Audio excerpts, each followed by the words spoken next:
আসসালামু আলাইকুম। একটি জরুরি বিষয় আলোচনা করার জন্য এসেছি। বিশেষ করে এখন বাজারে লিচু পাওয়া যায়। আমরা লিচু কিনি সৎ হিসাবে, অর্থাৎ একটা বান্ডিলে 50 পিস অথবা একটা বান্ডিলে 100 পিস থাকে। বাস্তবতা হচ্ছে আমরা কয়জনের লিচু কেনার সময় গুনে কিনি। ম্যাক্সিমাম কিন্তু আমরা গুনে কিনি না, আর গুনলেও কিন্তু ভুল হওয়ার সম্ভাবনা বেশি থাকে, কারণ যেভাবে বাধা থাকে ওখান থেকে গোনাটা আসলে মুশকিল। তো কেন বলতেছি, গত পরশুদিন আমি 50 পিস লিচু কিনলাম একটা দোকান থেকে।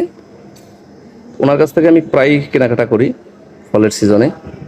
তো 50 পিস লিচুর দাম নিল 200 টাকা। উনি জানে যে আমি আসলে কখনোই দরাদরি করি না এবং মাল বাছাবাছি করি না।